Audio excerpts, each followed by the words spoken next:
Selamat datang di channel Ye Chen Ping Mania. Naga tak terkalahkan bab 6844 sampai bab 6847. Terima kasih kepada semuanya yang sudah like dan subscribe. Semoga selalu diberikan kesehatan dan kesuksesan. Setelah makan, Steve dengan enggan mengucapkan selamat tinggal kepada Ye Chen dan memulai perjalanan pulang ke Amerika Serikat. Setelah Ye Chen membawa You Liangyun kembali ke Jalan Antik, dia menginstruksikan Hongwu untuk menempatkan penjaga rahasia di Jalan Antik untuk mengawasi Zhen Baozuan milik You Liangyun setiap saat, sehingga tidak ada yang akan menemukan masalah dengannya. Setelah itu, Ye Chen kemudian menelepon Helena dan mengonfirmasi waktu perjalanan ke Eropa Utara.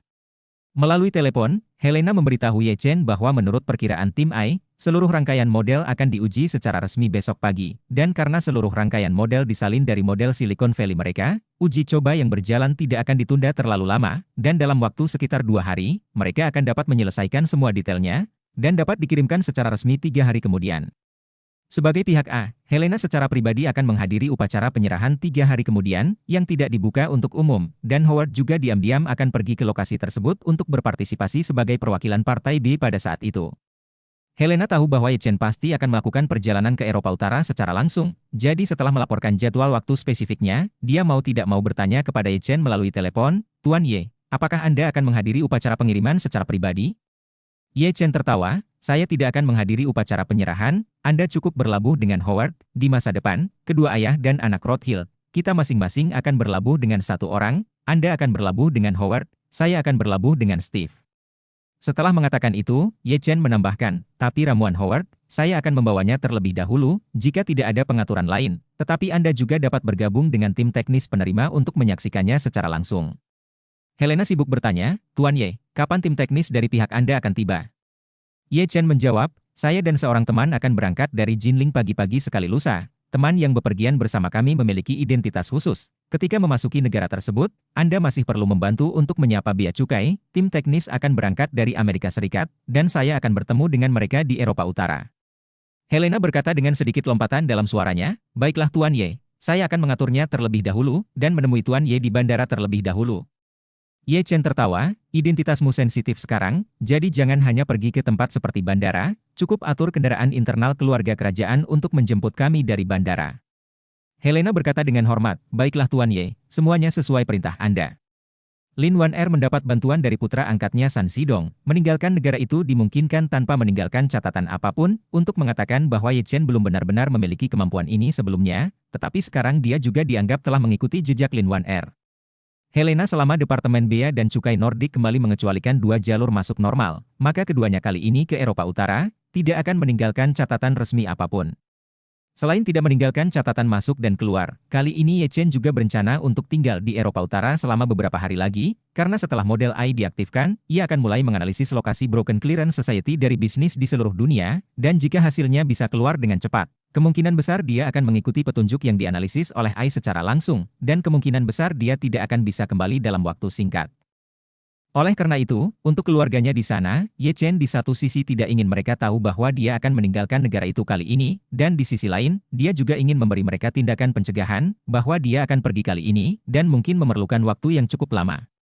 Jadi, untuk membuat segalanya tampak lebih nyata, Ye Chen menginstruksikan Hongwu untuk secara khusus membantu dirinya sendiri dalam memerankan sebuah drama.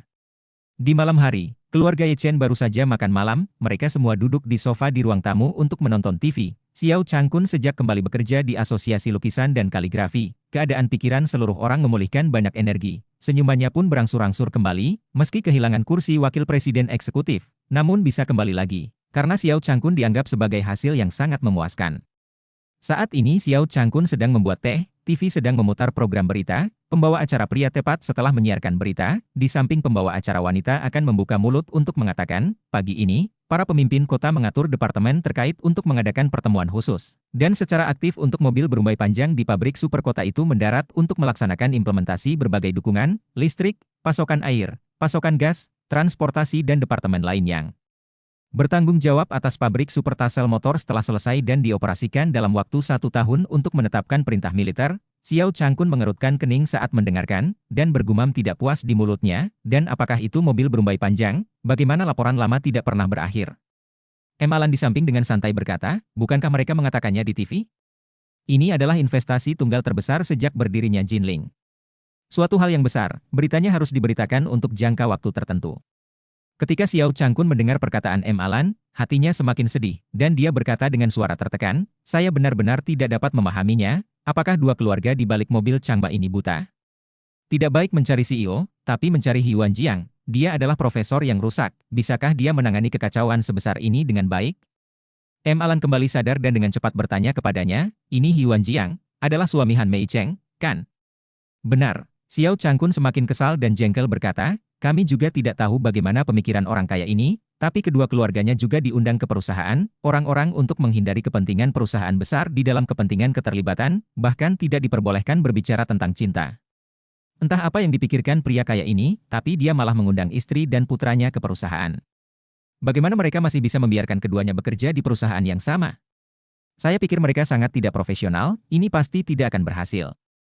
Seperti yang dia katakan, TV berubah menjadi penyiar laki-laki yang menyiarkan berita berikutnya, hanya untuk mendengar dia berkata dengan tidak tergesa-gesa, reporter hari ini mengetahui bahwa penelitian ilmiah dan kerja sama pendidikan antara Changying Automobil dan universitas-universitas besar di Jinling telah selesai diluncurkan. Dan hari ini CEO Changying Automobil telah menandatangani perjanjian kerja sama dalam pengembangan bakat dan penelitian serta eksplorasi teknologi khusus. Dengan Universitas Jinling, dan tahap pertama dari perjanjian kerja sama akan diinvestasikan oleh Changying Automobil untuk membangun gedung bersama dengan Universitas Jinling dengan investasi sebesar 30 juta dolar AS. Pada tahap pertama, Changying Automobil akan menginvestasikan 30 juta dolar AS untuk membangun laboratorium motor silikon karbida dengan Universitas Jinling. Silakan lihat laporan yang dikirim kembali oleh reporter yang pergi ke reporter dari Universitas Jinling sore ini. Saat kata-kata pembawa acara jatuh, layar segera beralih ke ruang konferensi internal Universitas Jinling. Di podium ruang konferensi, Huan Jiang duduk di kursi C tengah, dan tepat di sebelahnya adalah rektor Universitas Jinling. Xiao Changkun melihat TV dalam tampilan bersemangat Huan Jiang. Dari hati untuk menolak, jadi mereka hanya mengambil remote control untuk mematikan TV, mengambil ketel pualam pembuat teh mereka sendiri dan membuka. Semakin banyak Anda menonton TV ini, semakin tidak berarti, ayo, minum teh, katanya, lalu menuangkan 4 cangkir kuah teh di hadapannya. Pada saat ini, bel pintu tiba-tiba berbunyi, Xiao Changkun mengambil salah satu cangkir teh dan menyesapnya, lalu berdiri dan berkata kepada 3 orang lainnya, kalian minum dulu, saya akan lihat siapa orang itu. Setelah mengatakan itu, dia buru-buru mengambil langkah meninggalkan ruang tamu. Baru-baru ini, meskipun suasana hati Xiao Changkun secara keseluruhan cukup baik, premisnya adalah tidak melihat berita apapun terkait Huan Jiang. Di alam bawah sadarnya, dia adalah kekalahan Huan Jiang, dan merupakan kekalahan tragis di tangannya, dan sekarang dia bahkan menjadi wakil presiden eksekutif dari Asosiasi Kaligrafi dan Lukisan telah tiada, tetapi orang-orang telah menjadi CEO dari mobil berumbai panjang, yang sama seperti mereka sendiri yang mendaki lereng kecil yang belum mencapai puncak secara tidak sengaja jatuh di tengah lereng gunung, dan flat di tanah Huan Jiang. Dia adalah CEO dari mobil berumbai panjang.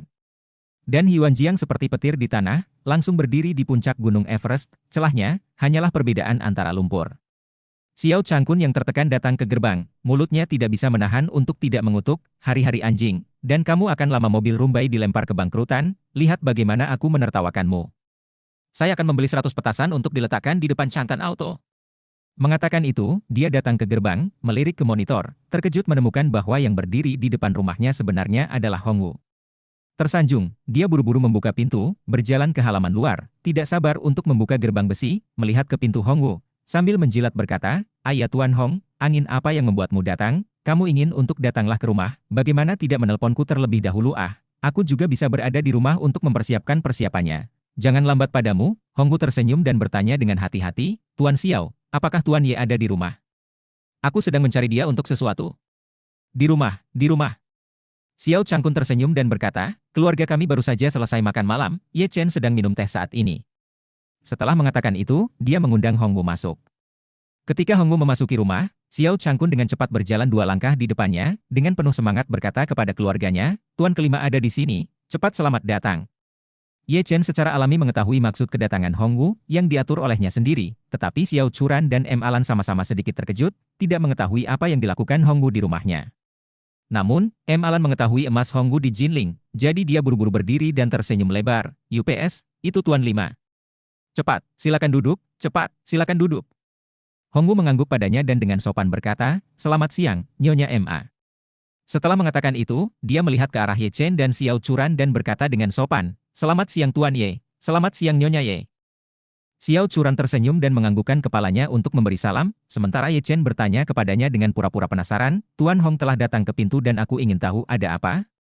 Hongwu buru-buru berkata, Tuan Ye, saya datang ke sini kali ini karena saya ingin meminta Anda membantu saya dengan 100.000 bantuan mendesak, Anda harus mengatakan ya.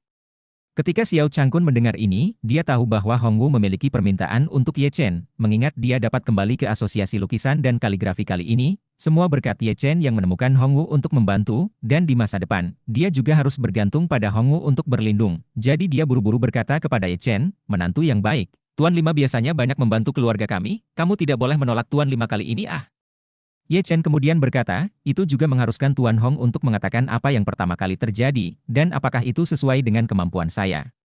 Hongwu buru-buru berkata, seperti ini Tuan Ye, salah satu kakak laki-laki saya yang tertua mengembangkan tambang batu bara di perbatasan barat laut, menginvestasikan lebih dari 1 miliar, baru mulai menghasilkan output, hasilnya tidak menyangka bahwa tambang tersebut juga menghasilkan.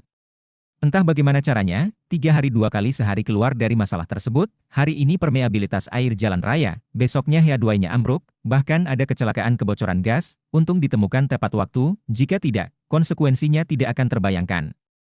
Berbicara tentang ini, Hongwu memandang Ye Chen dan berkata, Tuan, kakak laki-laki saya curiga bahwa itu mungkin Feng Shui tambang karena beberapa masalah.